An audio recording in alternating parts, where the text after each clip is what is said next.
പുള്ളി ഇനി വീട്ടിൽ വന്ന് പെണ്ണ് ചോദിച്ചാലും തനിക്ക് പറ്റില്ലെന്ന് അനിമോൾ. അനീഷിനെതിരെയുള്ള ആരോപണങ്ങൾക്ക് അനിമോളിലെ പുതിയ ഉത്തരം. ബിഗ് ബോസ് ഷോയ്ക്കിടയിൽ വെച്ച് സഹമത്സരാർത്ഥിയായി അനിമോളെ അനീഷ് പ്രപ്പോസ് ചെയ്തതും ആ വിവാഹ അഭ്യർത്ഥന അനിമോൾ നിരസിച്ചതുമെല്ലാം സോഷ്യൽ മീഡിയയിൽ ഭയങ്കര ചർച്ചയായിരുന്നു. ബിഗ് ബോസ് വീട്ടിൽ നിന്ന് പുറത്തിറങ്ങിയതിനു ശേഷം നൽകിയ അഭിമുഖത്തിലാണ് ഇക്കാര്യത്തെക്കുറിച്ച് അനിമോൾ പറഞ്ഞത്.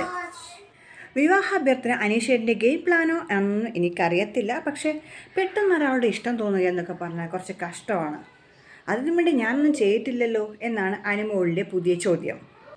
തമാശയ്ക്ക് കാണിച്ച കാര്യങ്ങളാണെന്ന് എനിക്ക് തോന്നുന്നു. പുള്ളിയാണെങ്കിൽ എല്ലാ കാര്യങ്ങളും എൻജോയ് ചെയ്തു. അതിനിടയ്ക്ക് ആങ്ങള പെങ്ങൾ എന്നൊക്കെ പറയുന്നുമുണ്ട്. അനീഷേട്ടൻ എന്നെ സീരിയസ് ആയിട്ടാണ് പ്രപ്പോസ് ചെയ്യുന്നതെങ്കിൽ ഞാൻ നോ എന്നേ പറയൂ. കാരണം ഞാൻ ചേട്ടൻ അങ്ങനെ കണ്ടിട്ടില്ല. നല്ലതെന്ന് പറയുന്നത് മാത്രമേ ഞാൻ എല്ലാവരെ കൊണ്ടും പറയിപ്പിക്കൂ. കല്യാണം കഴിക്കാൻ പറ്റുമോ അങ്ങനെ എല്ലാവരെയും? എന്തൊക്കെ പറഞ്ഞാലും പുള്ളി വീട്ടിൽ വന്നതിന് ചോദിച്ചാൽ എനിക്ക് പറ്റില്ല. അനീഷേട്ടൻ്റെ നല്ലൊരു ക്യാരക്ടറാണ്, പക്ഷേ അഡ്ജസ്റ്റ് ചെയ്തു പോകാനും പാടാണ്. പക്ഷേ എനിക്കും ആഗ്രഹങ്ങളിലെ അനിമോളുടെ വാക്കുകൾ ഇങ്ങനെയാണ്. അനിമോളോട് ക്രഷ് ഉണ്ടെന്ന് നേരത്തെ തന്നെ അനീഷ് പറഞ്ഞിരുന്നു.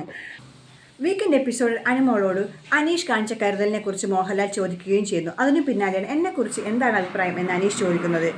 അനീഷ് ഏട്ടൻ നല്ലൊരു വ്യക്തിയാണെന്ന് അനിമോൾ ഉത്തരം പറയുന്നുമുണ്ട്. പക്ഷേ എന്നെ വിവാഹം കഴിക്കാൻ തയ്യാറാണോ എന്ന് അനീഷ് ചോദിച്ചിരുന്നു. പക്ഷേ അതിന് കൃത്യമായ മറുപടി അനിമോൾ നൽകിയില്ല. അതേസമയം ഗെയിം സ്ട്രാറ്റജിയുടെ ഭാഗമായിട്ടൊന്നുമല്ല, തൻ്റെ ഇഷ്ടം ജെനുവിനായിരുന്നു എന്നാണ് അനീഷ് ബിഗ് ബോസിന് നൽകിയ അഭിമുഖത്തിൽ പറയുന്നത്. തനിക്ക് ഇഷ്ടം തോന്നിയതിൻ്റെ പുറത്താണ് വിവാഹ അഭ്യർത്ഥന നടത്തിയത്. അനിമോൾക്കും ഇഷ്ടമാണെന്ന വൈബാണ് തനിക്ക് കിട്ടിയിരുന്നത്. അതുകൊണ്ടാണ് അതങ്ങനെ സംഭവിച്ചതെന്നും അനീഷ് പിന്നെ ഇൻ്റർവ്യൂവിൽ വ്യക്തമാക്കി. അപ്പോൾ ഏതായാലും കണ്ടറിയാം അനിമോൾ ഇങ്ങനെ പറയുമ്പോൾ അനീഷിൻ്റെ പ്രതികരണം എന്തായിരിക്കുമെന്ന് അറിയാനായിട്ട്. Stay tuned.